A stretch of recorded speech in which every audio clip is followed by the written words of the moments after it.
ભારતના ચૂંટણી પંચ દ્વારા મતદાર યાદીની ખાસ સઘન સુધારણા કાર્યક્રમ અંતર્ગત સુરત જિલ્લામાં કુલ 36,23,193 મતદારોની મુસદ્દા મતદાર યાદી પ્રસિદ્ધ કરવામાં આવી છે, જેમાં 25,05,311 મતદારોનું મેપિંગ કરવામાં આવ્યું છે, જ્યારે 11,17,882 મેપિંગ ન થયેલ મતદારોનો પણ સમાવેશ કરાયો છે.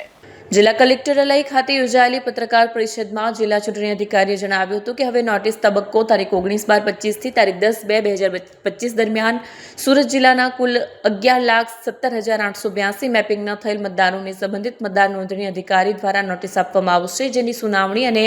ચકાસણી થયા બાદ આ તમામ લાયક મતદારોનો 17/2/26ના રોજ પ્રસિદ્ધ થનાર આખરી મતદાર યાદીમાં સમાવેશ કરવામાં આવશે. નોટિસ આપવામાં આવેલ મતદારોએ નોટિસમાં જણાવ્યા મુજબના પુરાવા સંબંધિત મતદાર નોંધણી અધિકારીને સુનાવણી દરમિયાન પૂરા પાડવાના રહેશે.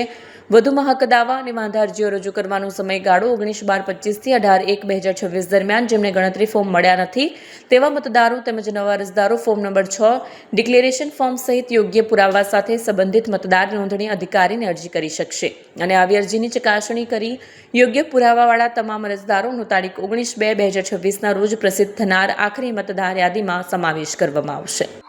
સૌને નમસ્કાર. જો આપણે જાણીએ છીએ કે ભારતના ચૂંટણી પંચ દ્વારા 1/1/26ની લાયકાતની તારીખના સંદર્ભમાં મતદાર યાદીનું સ્પેશિયલ ઇન્ટેન્સિવ રિવિઝન જે SIR કાર્યક્રમ છે એ જાહેર થયું છે અને એના ભાગરૂપે આપણે જે પહેલો તબક્કો છે જેમાં એન્યુમરેશન ફોર્મ્સ આપણે બધાને વેચ્યા હતા અને એના પાસેથી ફોર્મ્સ આપણે જે પાછળ લીધા હતા એ તબક્કો આપણો પૂર્ણ થયો છે અને આજ રોજ આપણે ડ્રાફ્ટ મતદાર યાદી છે એ પ્રસિદ્ધ કરીએ છીએ. ડ્રાફ્ટ મતદાર યાદીમાં કુલ 36,23,193 ટોટલ મતદારોનો સમાવેશ થાય છે. આમાંથી 25,05,311 મતદાતાઓનું મેપિંગ થઈ ગયું છે